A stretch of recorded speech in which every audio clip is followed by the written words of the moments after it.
So while we all went about our lives yesterday, we came very close to a catastrophic event here on planet Earth, and we didn't know about it. It turns out we just missed getting hit by an asteroid, a piece of solid rock, roughly the size of a 10-story building.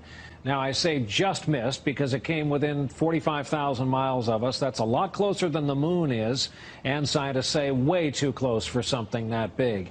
Had it struck, again, the people who tell us about these things, say the impact could have had the force of 1,000 Hiroshima-strength atomic bombs over a huge area of the Earth. There are quite a few theories about how the world might end. For example, it's been suggested that there could be a big solar storm which would take the world out. Well, we get solar storms from time to time, and they're a bit troublesome if you're an astronaut. Indeed, not good news if you're an astronaut. But down here on Earth, we are protected by the Earth's magnetosphere, the effects of the magnetic field. And okay, solar storms can disturb that. They can produce currents in power lines that sometimes cause trouble. They can take out satellites, stop satellites working. So they could affect our GPS and any telephone calls that go by satellite, for example. But they're not going to end the world. Every so often asteroids do hit the Earth. We know, we can see some of the craters. There's Meteor Crater, or Barringer Crater as it's properly called, in Arizona. And there's traces of a very big crater, partly on the Mexican Yucatan Peninsula and partly under the sea. That big crater was the result of an impact about 65 million years ago, and it's thought that's what caused the extinction of the dinosaurs and many other things. So a big thing like that could cause us some problems. Broadly speaking, what happens is when something big like that impacts, it not only makes a crater, it kicks up a whole lot of dust into the atmosphere. And the atmosphere cuts out the sunlight, and that stops crops growing and foods fail and there's starvation and so on. So that is something we need to look out for, and we are looking out for. There's an array of telescopes all around the world monitoring the sky night after night, actually monitoring about 1,000 potentially hazardous objects, things that might come and hit the Earth one day. As they monitor them, they discover that the vast majority of them won't, that as they get the orbit more accurately, they see it'll miss the Earth. But if there was something coming to hit the Earth, we'd get 2 or 3 years' notice. And even with today's technology, we could divert it so that it didn't impact the Earth. And there's research going on all the time which will improve that technology so that it gets easier to divert an incoming asteroid. We've got no knowledge of any big asteroid coming to hit us. Some of the techniques they use to deflect an asteroid, one of them is to paint it white all over, which means it reflects sunlight very well. And the sunlight bouncing off the asteroid will push it sideways so that it'll move away and not hit the Earth. That's one of the neatest solutions. But they're also developing what they call gravity tractors, satellites that are pretty heavy and through their own gravity can attract the asteroid and make it change course. And there's also some that will actually physically hook onto the asteroid and tug it aside. So there's lots of ways of doing this. The magnetic field of the Earth, the thing that makes your compass point due north, that flips over every so often. And I'm using flip as a geologist would use flip. The flip actually takes 5,000 years.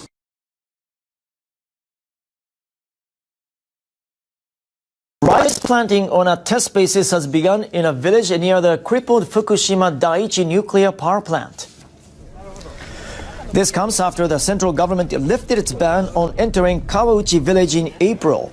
Rice planting in the area had been banned at all paddies following the nuclear accident last March. The purpose of this year's harvest is to verify the product's safety. On Sunday, about 40 farmers and volunteers began planting rice at 30 rice paddies. Fabric that absorbs radioactivity was laid near entrances of irrigation channels. Villagers have also sowed into the soil substances that absorb radioactivity.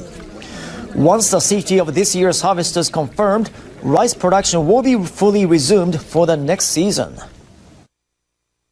I'm very happy to be planting rice along with so many others. I hope the safety of the rice will be confirmed so that the village can fully begin producing rice next year. From Plato's Republic was the idea that population should be controlled and unwanted life should be disposed of like trash. In other words, that some were worthy of life and others weren't. This is a concept that comes through in Darwin's ideas about survival of the fittest. If we are evolving towards individual perfection by natural means, that would mean that collectively we are in fact evolving towards a utopian society of perfect men and women. However, in that case, those with perceived poor genetic material would be slowing that collective evolution, and so the whole process could be accelerated by getting rid of those who are not made of the right stuff. The end goal of a utopian society of purebred humans would justify the means of getting rid of the lesser ones. Remember that the full title of Origin of Species was On the Origin of Species by Means of Natural Selection or the Preservation of Favoured Races in the Struggle for Life. One of the major influences on Darwin was a man called Thomas Malthus, who received the blessings of French deist Jean-Jacques Rousseau and famous Scottish philosopher David Hume. Incidentally, David Hume has a prominent statue on Edinburgh's Royal Mile, and if you look at the back of it, you will see this sun god symbol. Now, Thomas Malthus authored a document called The Essay on the Principle of Population, where he concluded that, amongst other things, society should adopt policies that prevent the human population from growing disproportionately larger than the food supply. Malthus, again finding a root in Plato's Republic, proposed genocide to make sure this didn't happen. Specifically, he thought to target the poor. He says, "Instead of recommending cleanliness to the poor, we should encourage contrary habits. In our towns we should make the streets narrower, crowd more people into the houses and court the return of the plague. In the country we should build our villages near stagnant pools, and particularly encourage settlement in all marshy and unwholesome situations.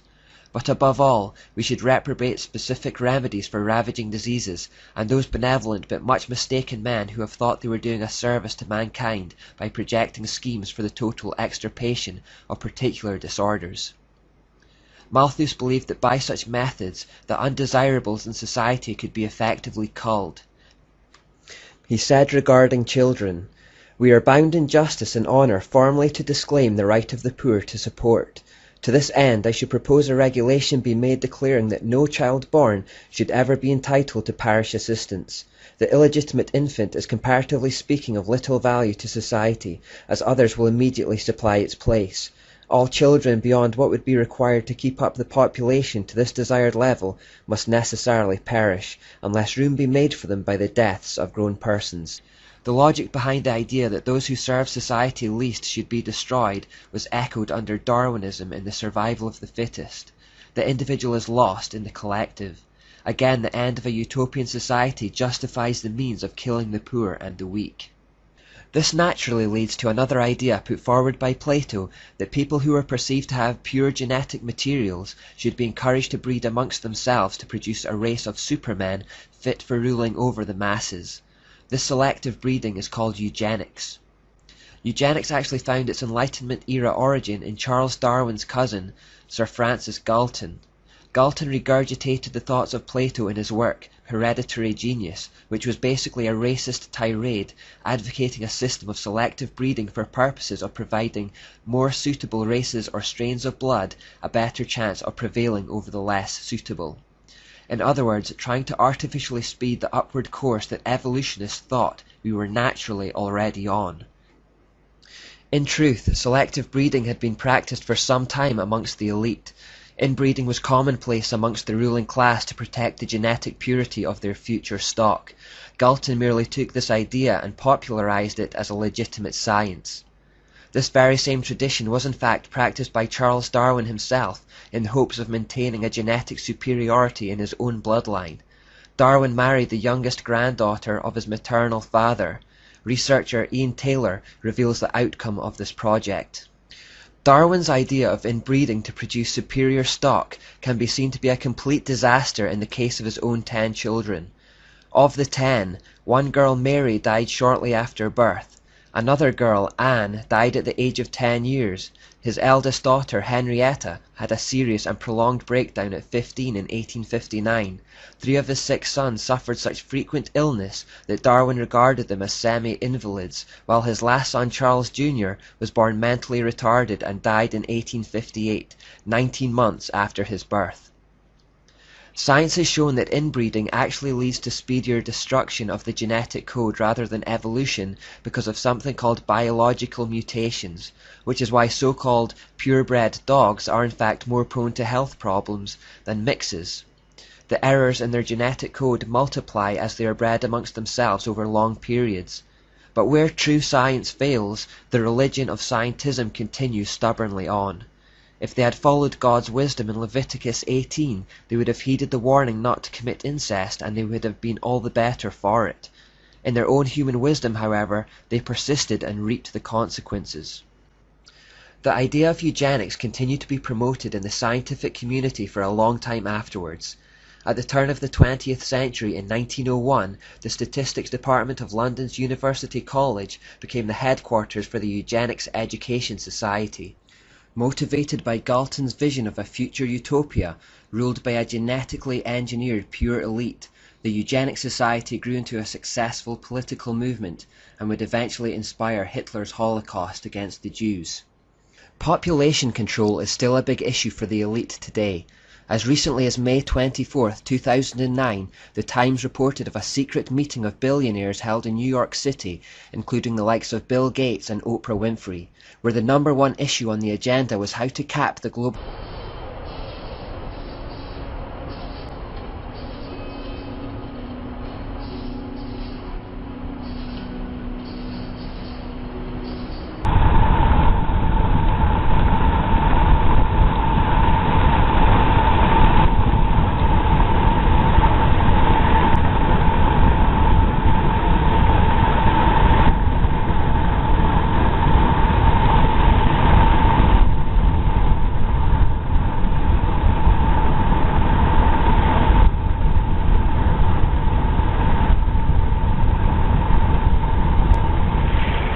Look at it. This is what's washing up. And as it washes up, it's bringing all these jelly things. What is that?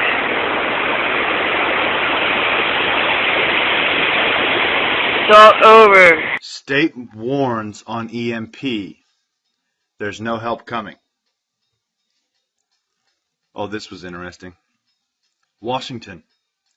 Arizona Governor Jan Brewer has signed legislation to require the state's Department of Emergency and Military Affairs to prepare materials outlining what citizens need to know to deal with either a natural or man-made electromagnetic pulse event that could knock out the vulnerable electrical grid system over a wide geographical region. But if this isn't another red alert for you, I don't know what else to tell you. The legislation, SB 1476, was introduced by Senator David Farnsworth. It includes the type and quantity of food, water, and medical supplies that each person should stockpile in case an EMP occurs over the U.S. What? The legislation, however, doesn't require actual hardening of the grid within the state. Unreal. And, Russia sanctions, I almost read the NBA bans, Russia sanctions not tough enough yet, analysts say. Well, if they get any quote-unquote tougher, they're going to be really attacking Putin. And that's just going to make him mad. I mean, it's not doing anything. It's actually creating another financial system to fall back on when this one collapses. So, do you believe in global warming? Yes, I do. Global warming is a bad way to phrase it. Do I believe in climate change? Yes. Yeah, to an extent I do. Yes. Yes. Yes. Why do you believe global warming? Because there's scientifically valid proof that global warming exists. Because have an effect on the planet that has been observed through scientific reasoning. Because it's been proven, like scientific evidence shows that global warming is real. So, plenty of studies that indicate over the last 30 years what the shit's going on if we're not too careful. Like, no, we're gonna ruin our Earth. Yeah. It's self-evident. The ice is melting. We're all doomed. We're all gonna die. I really don't know what's going on with the government. I know there are tons of weather machines. I know all the weather isn't real weather, so it's kind of like, who knows, you know? Right. 1 minute it's snowing, 1 minute it's raining, then it's hot and it's cold, so you just roll with it. Yeah, climate change or global warming, yeah, I'm fairly certain that it's, you know, created by the activities of humans. Do you have any ideas of how we can maybe fix it? Eat the rich. That's all. Appreciate it. Thank you. Here's why some believe a pole shift, a serious one, a complete one, may be on the near horizon. On December 29, 2003, NASA released this article about our migrating pole. The bottom location, 1831. In approximately 70 years, it moved up one notch to 1904. Approximately 70 years later, up in 1972, it moved considerably more. And it moved about that same distance in 29 years, well less than half the time. Now, the magnetic north was measured in 2005 at 82.7 degrees north, 114.4 degrees west. Now, each block here is 5 by 5 degrees, so it would be about here where the cursor is. A later study revealed that the pole is trekking towards Russia at about 40 miles per year, but not there yet. And that's all we know. Russia and Europe got tossed this winter. The USA had a light go of it. But the North Pole has not been measured in Russia, and if you happen to know otherwise for a fact, please send a link. Let's be clear, the increasingly fleet-footed North Pole may change direction, stop entirely, speed up, or something else. This may never be anything to worry about, and then again, a complete magnetic reversal could happen this century, or this year. If you read these articles, you will see that the pole is not going at a constant speed. Take that into your considerations. Be safe, everyone. In 8:12, when the fourth angel blew his trumpet, 1/3 of the sun, 1/3 of the moon, and 1/3 of the stars was struck, so that 1/3 of them turned dark. 1/3 of the day was kept from shining, and also the night. I believe this judgment may be declaring a shift in the axis of the earth. This would cause 1/3 of the day to be lost, as the earth starts to revolve around a new axis, which would alter the orbit of the sun, moon, stars and planets. And the sun would rise and set in a different place. And the moon would also appear to have altered its orbit. A shift in the axis of the earth could indeed cause 1/3 of the day and night to be lost. And instead of a 24-hour day, we would experience a 16-hour day. If the earth loses 8 hours, then sunset would occur at about 10 o'clock in the morning. Which means, all the clocks in the world would have to be reset. God has done things like this before. In 2 Kings 20 verse 8, God made the sun go backwards, and then forward again. Which would mean that the earth's rotation would have rolled back, and then forward again. And during the days of Joshua in Joshua 10 verse 12, God made the sun and moon stand still for a while. Which means that both the earth and the moon's revolution stopped altogether. The technology does exist. It is real as you or me, and it's a whole lot more out there than even the most diehard believers could possibly fathom. The truth is that we, and by we I mean this planet and the people of this planet, are in essence blind to what is really going on in the cosmos and interstellar space. What people call aliens, we call IBs, or in layman's terms, interdimensional beings. And what we found out and have known about since the early 70s is that, in simplest terms, other dimensions or planes, as we call them, exist and lay on top of each other, almost stacked, as if you had a blanket with another blanket stacked on top of it and another blanket stacked on top of it. To explain it so you can understand, you can imagine the Earth and our reality as a thin blanket, and all of these other higher dimensions are the blankets laying directly on top of ours. However, we can only see our own blanket. Now the alien beings, or the ships that we have seen in videos, and that many people have captured over the years, are in fact what we call jumpers, in that they exist in their relative dimensions, but have in fact jumped into ours. We have discovered that most of the time we are unable to see them, as they are at a wavelength indifferent to our own, and our senses, eyes and ears cannot detect.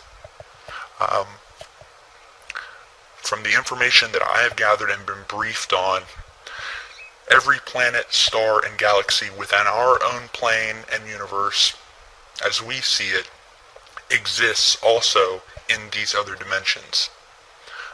We've detected that we know of and that I've been briefed on at least 4 other dimensions that do exist. Now, as I said, every planet we know of, every galaxy does exist in these other dimensions. However, with each new dimension, each planet, galaxy, star takes on a different form. To explain it in the most simplest terms, you can look at our own planet, Jupiter, which is in the outer reaches of our solar system. Now, to us, it's a deadly gaseous planet, completely uninhabitable. However, when you look at Jupiter in an elevated dimension, you will see that it has completely changed in all forms. You will see that it's no longer a deadly ball of gas, but is now solid, has a different color, and is now inhabited. We know for a fact this is true due to the fact that the government has the technology to detect these higher dimensions and actually get a small view of what the solar system looks like on the other side. It's a training ground, if you will, whereby which we as beings will live until we advance to the higher dimensions. Now, we are not the bottom of the food chain, and we have discovered that there are at least 2 dimensions below our own plane. But that is as far as I will go regarding that. Now, I'm getting a little bit low on time, so I will leave you with a few other important things that people will no doubt want to know about later in time once this video is made public. Now, these are things that I have been briefed on by my superiors and that are common knowledge in the Black Ops community. Now, the planet that we know of as Mars was at one time inhabited, but again, at one time was wiped out by the people who inhabited the planet, which were much more technologically advanced than we are, which we discovered by testing and analyzing the chemical residue found from the blasts around the planet, as well as artifacts that we've also discovered on the planet, including the infamous glass tubes seen in the few of the publicly made photographs from NASA. Now, these are not glass structures, but a glass-like material that is about 1,000 times stronger than any material or steel that we have on our own planet. These tubes were used as a means of travel underground and above ground by the people who inhabited this planet. It is thought from our research that there are still an ET presence inhabiting Mars, but again, this is as far as I will go, and that I was briefed on regarding that matter. Now, I'm not trying to be completely vague, but I am trying to give you a picture of what is going on out there that doesn't completely put me in more danger than I am already in just by revealing the few things that I have. One of the last things that I will reveal, and that is definitely a fact, and that I have been briefed on, and that many other people involved with the Black Op community have been briefed on, and that is our own moon, which does in fact have alien bases on it, and also has bases from our own government. Now, there is an ET presence, which is primarily located on the dark side of the moon. The Apollo program was in all actuality a reconnaissance mission, so that we could research what was exactly there and who. You will notice that many of the photos from the Apollo missions have airbrushed out buildings and bases, and this is the truth of the matter. About half of the video that you will see that is documented from the Apollo missions was in fact shot here on Earth at Area 51. In fact, if you look at satellite imagery, you can actually see what's left of a crater field created at Area 51 that was used in the filming. Now, the truth is that most of the footage from the moon was simply cluttered with bases, with alien buildings, and from what one astronaut said, and I'm quoting, what were a constant presence of alien vehicles flying over the surface, cluttering up the footage. So again, they showed the American people what they could and recreated the rest here on Earth that they couldn't show. From what we know, the dark side of the moon is where most of the alien presence is located. It's a more primitive alien race from what we can see and our research tells us. It's more primitive than the alien beings you would see on higher dimensions, but still thousands, if not millions of years ahead of us. Now we have our own bases, which are primarily located in or near the Sea of Tranquility, which is the site of Apollo 11, and also one base that I know of located near the crater Sabine D. To this day, we are still sending secret missions to and from the moon. However, I do not know the complete details of what we are doing.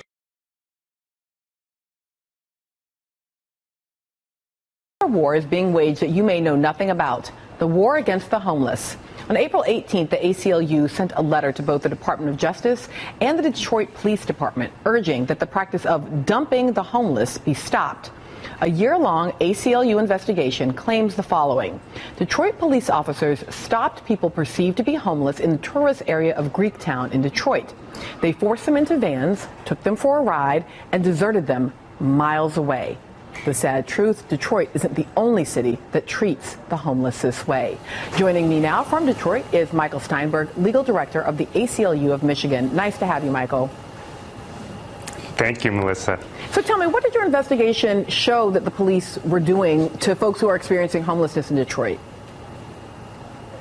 Essentially, what the police were doing were kidnapping individuals off the streets of tourist-friendly areas of Detroit, putting them in handcuffs, throwing them in the back of a wagon or a police car, and transporting them either outside the city or to deserted parts of the city and abandoning them.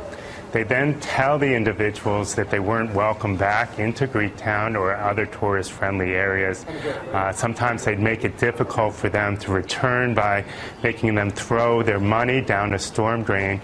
And the problem, of course, is that the lifeline for many of these individuals is in Greektown. There are warming centers, there's food and churches and other services. So they'd have to walk sometimes through the middle of Michigan winter. One person had a blood clot in his leg, and it took him over 3 hours to get back. Michael, I want to take a moment and listen to some of the men talking about their own experiences, and then I'll have you respond to something. Okay. Didn't ask who we were. You know, get in the van. I asked him if I was free to go. He told me no. You took like maybe a 15-minute ride. You don't know where you're going. You don't know where you're ending up. Maybe when you get there, you're abused in some way. What would that feel like? And we're walking back. It took us almost 5 hours to get back. Walking, it was cold. So, Michael, have the Detroit Police Department or the Department of Justice addressed these concerns? Well, we had the quickest response time in Detroit by the police in history, I think. As soon as we sent our letter, they sent over 2 members of Internal Affairs saying they wanted to investigate it. They've met with some of the individuals that we've spoken to, and we hope it will put an end to it.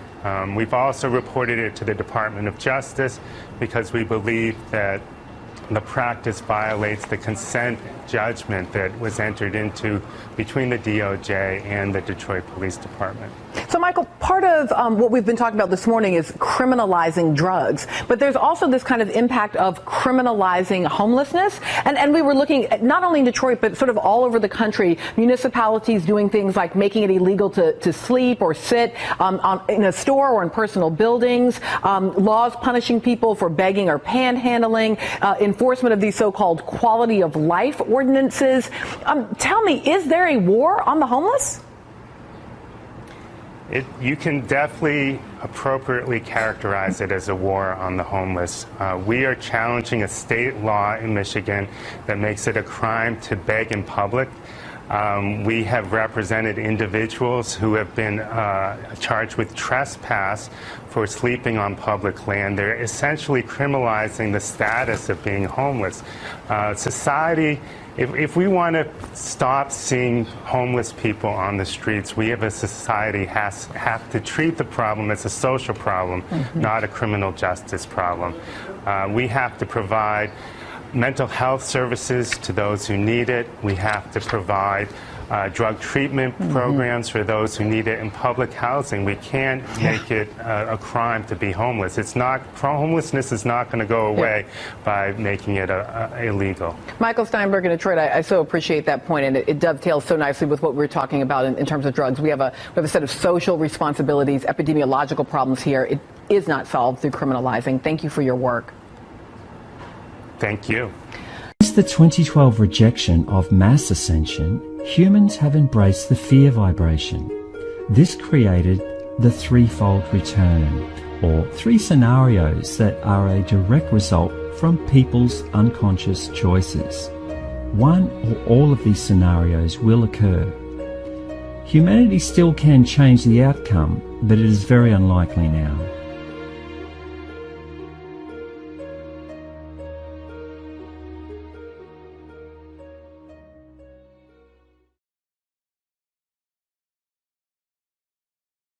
Well, the question was, if Iran were to launch a nuclear attack on Israel, what would our response be? And I want the Iranians to know that if I'm the president, we will attack Iran. And I want them to understand that, because it does mean that they have to look very carefully at their society. Because whatever stage of development they might be in their nuclear weapons program in the next 10 years, during which they might foolishly consider launching an attack on Israel, we would be able to totally obliterate them. That's a terrible thing to say, but those people who run Iran need to understand that, because that perhaps will deter them from doing something that would be reckless, foolish, and tragic. Scenario 1, World War III. Hillary Clinton is quite possibly the most corrupt and evil person to ever run for President of the United States. Previous title holders were Lyndon B. Johnston, the man that quarterbacked the JFK assassination, and Dick Cheney, the man that quarterbacked 9/11. But these guys look like Boy Scouts compared to what Hillary has in mind. Anyway, if Hillary gets elected, then she will start World War III, no question about it. The system of bankers and global interests she works for want World War III. War is a banker's dream. They make a lot of money no matter who wins. These people are hardcore psychopaths. They have no empathy for any other human except their own family, and even then, some of them get killed if they don't play ball. Read my second book for the whole story, and it will shock you. They want a war with Russia and China. And for the last 12 months, they have been doing everything they can to provoke those countries. They need Russia or China to shoot first. That way, they can justify a world war, and the sheeple will support it. But if those countries won't come to the party, they have armed and trained North Korea with a nuclear weapon as Plan B. If Russia or China don't fire first, they will get North Korea to do it in a false flag nuclear attack, or maybe a dirty bomb attack, on a major US city. They hope that the loss of hundreds of thousands of American lives will spur that nation and its allies into full-blown world war. Again, as I point out in my second book, they want to fulfill the playbook of their guru, Albert Pike, who was a 33-degree Freemason, a Satanist, and founding member of the Ku Klux Klan. Pike spoke how they will create 3 world wars. The first and second were exactly as he said that they would be, so there is no reason to doubt that the third will follow his game plan. After 10 years or so of this total world war, the people will grow weary. So when that time comes, the New World Order people will hold secret meetings with their enemy, China. They will promise China a backdoor deal to end the war. But to do so, China must stab their ally Russia in the back. In exchange, there will be an armistice. China will be given complete control of the Asia-Pacific, including Australia, Japan, and New Zealand. Russia will be obliterated, fulfilling Nathan Rothschild's wish. The New World Order will control the rest of the world. All countries will live under a communist regime most resembling neo-feudalism. That is, a world of the very wealthy and the very poor, no middle class. The only reason why this has not already happened is because of one man, Vladimir Putin.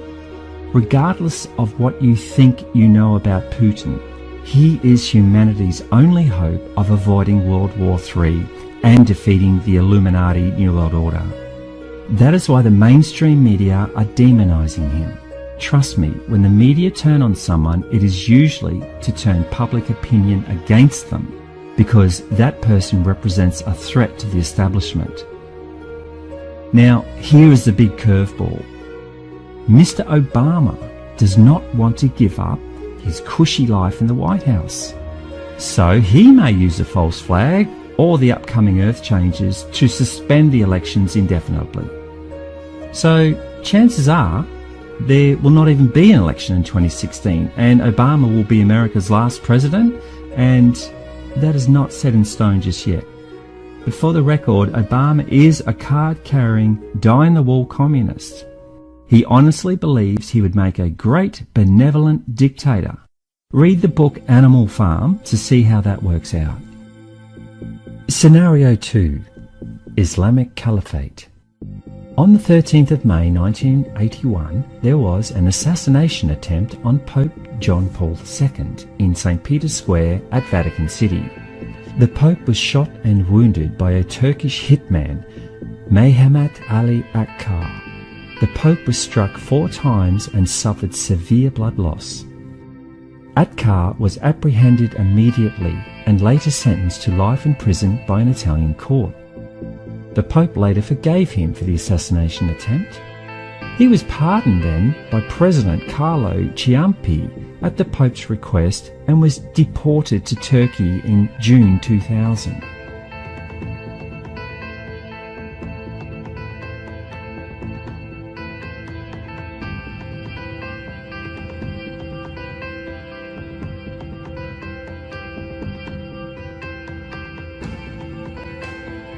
Akkar published his autobiography in Italy in 2013. His book is called I Was Promised Paradise. He claims that he worked for an Islamic black magic cult. The Grey Wolves invoke jinns, otherwise known as demons. That group has since morphed into ISIS. They have a prophecy that their Messiah, the Mahdi, will bring about the destruction of the West and Christianity. In fact, Akkar says in his book, basically, it's really as if the world finishes in favor of a new era. Go into any mosque around the world, listen to what they say about the return of the Mahdi. They all say the same thing. Soon, very soon indeed, he is arriving. What does this mean? That a part of Islam is sharpening their weapons. The return of the Mahdi will bring bloodshed. If the Mahdi will not manifest himself, their will materialize him. And in short, the Islamic fundamentalist will set fire to the whole Western world. So basically, this band of evil men hope to use black magic to invoke a powerful dark entity that they call the Mahdi. On the date 13 May 2017, the Islamicists plan to unleash hell onto the Western world. That is why they have been slowly positioning their people into every Western country on the planet. The refugee crisis in Europe is the last stage of positioning the chess pieces. It is their specific intention to destroy the Vatican in Rome. Pope John Paul II strongly believed that this was the third prophecy of Fatima. The prophecy of Fatima was given to the world on May 13, 1917. The first two prophecies were released almost immediately. However, the third prophecy was supposed to be released to the world in the 1960s, but for some reason it was kept sealed. On May 13, 1981, on the anniversary of the original prophecy of Fatima, Pope John Paul II was en route to St. Peter's Square to deliver the third and final prophecy. He was adamant that the people deserved to know what it contained. Before he could reveal the prophecy, however, he was shot down by Muhammad Ali Atkar. The Grey Wolves, now ISIS, did not want their plans revealed to the world. The third prophecy of Fatima contains their plans to destroy the Vatican and the Western world, and they want to do it on a special date of May 13, 2017. Many of the Vatican cardinals have secretly converted to Islam in hope to save their skins when the time of destruction comes. They want to be part of the New World Order One Religion. A new Vatican II is under construction. It is called the Temple of the Work of the Holy Spirit, and it is located in Palestrina, just outside Rome, of the serpent, which I talk about in Book 1, connected to the priest class that became the Illuminati. This new temple is supposed to be for the one world religion and will begin after the destruction of the Vatican. Notice how the inside looks like a mosque where followers kneel on their mats to worship. Construction is expected to be completed in 2019. Scenario 3. The return of Nibiru. I cover everything you need to know about Nibiru and its inhabitants in my first book, The Truth Chronicles, Book 1, Secrets of the Soul. However, here is a quick background. There is a planet that the ancients called Nibiru. NASA calls it Planet X. It's about 4.5 to 5 times the size of Earth. It belongs to a small solar system whose star is a dwarf star known as Nemesis. All up, the Nemesis system has 7 planets, and Nibiru is its largest and is the only one that's inhabited by beings called the Anunnaki. It has a dusty red atmosphere that creates wings on each side, so the ancients always depicted Nibiru as a winged disk. Nibiru passes the Earth around every 3,500 years or so. Sometimes it comes close, and sometimes it comes really close. The last time it came really close, it stripped the atmosphere of Mars, sending all of the Martian oceans into space. The Anunnaki that were based there had to evacuate and come to Earth. On Earth, it caused the Antarctic ice sheet in the south to break off, causing a global tsunami that the Bible refers to as the Flood of Noah. This flood and ensuing cataclysm was documented by dozens of native peoples all over the world. The Anunnaki monitored this whole episode from a satellite they put into orbit. This satellite is still in orbit, and is now known as the Black Knight satellite. As Nibiru approaches Earth, the gravitational forces begin to make their presence known. The much stronger gravity of Nibiru begins to heat up the Earth's core. Between the Earth's core and the outer layer, known as the crust, is an area called the mantle. The mantle is the most solid bulk of Earth's interior. It lies between Earth's dense superheated core and its thin outer layer, the crust.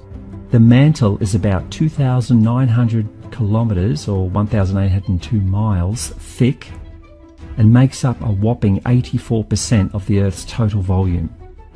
As Nibiru approaches, the mantle becomes superheated. This increases its viscosity until it becomes liquefied. As this happens, more and more volcanoes begin to become active. Earthquakes start to happen everywhere. Coral in the oceans becomes bleached, and the weather patterns become severe and unpredictable. All of these events are referred to as Earth changes.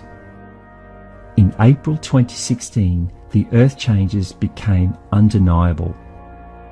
A video put out by SOTT, or Sign of the Times, details each day of April and what Earth changes happened on each day. When you see this, you will be left in no doubt that the countdown has begun.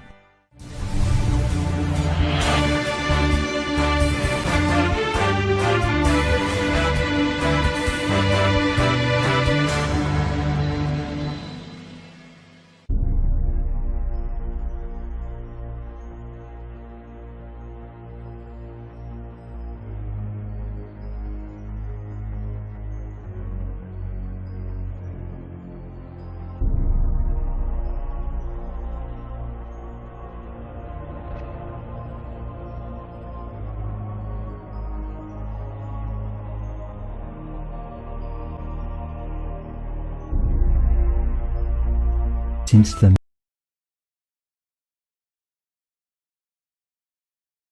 they now know it will swing by very, very close to Earth this time, within about 50 million kilometers. Now, that's like a stone's throw in astrological terms. This is going to cause a pole shift. Remember how we said the mantle will heat up and become liquid? This will cause the outer crust of the Earth to slip. As Nibiru passes at its closest point, the Earth crust will slip in the direction of Nibiru's gravitational pull. Thus, we can expect the slip will be from the South Pole to the North Pole. So all the landmass of Earth will move at about 1,400 kilometers per second, or 0.86 miles per second, south to north, then abruptly stop. The sudden stop will cause all of the oceans to slosh up, then go back in the opposite direction they came from. That will create a global tsunami of about 700 meters to 3,000 meters high, or 2,296 feet to 9,850 feet high, travelling at 700 meters or half a mile a second. The water will slosh back and forth for several days. In fact, as Nibiru passes, it will stop the Earth's rotation. So one side of the Earth will be in complete darkness for 3 days, and the other side will be in complete sunlight for 3 days. As Nibiru passes, the Earth will begin to rotate again as per normal. Basically, the Earth is going through a very rare process that will see most of the inhabitants of the planet die as a result of massive Earth changes. It is not the first time this has happened, and it will not be the last. The ancients knew that, and they tried to warn us. That is why they built their monuments in massive stone blocks. The reason why so many will die is because they do not want to know. They do not want to listen. They do not want to be part of one of the most exciting times in this planet's history, the ascension. Humans were given a choice, and they chose fear. We all live in a kleptocracy now. It is a term applied to a government that is in bed with the ruling class, in this case corporations, taking advantage of corruption to extend their personal wealth and political power. Corporate lawyers now write all of our legislation. They write the laws to benefit the corporations, protect them from prosecution, and maximize the ability to make a profit, even at the expense of the people and the environment. This is the world we live in, and most people are happy to turn a blind eye. That is how they got into control in the first place. The world is now so far gone down the corruption path, the self-entitlement mentality path, the selfishness path, the apathy path, and the willful ignorance path that there is no way to bring it back. But not everyone on earth will die. Indeed, for those that do want to know, that do want to listen, that do want to participate, then welcome aboard and keep watching. What the Palladians were telling me that night was, like myself, many others were being asked to not only preserve life, but to build a new way of life and to get the message out to as many people as possible. By following their instructions, I could be assured that the second vision, that of happy people in the hills, would be a reality, your reality, and that of anyone else that cares to join in.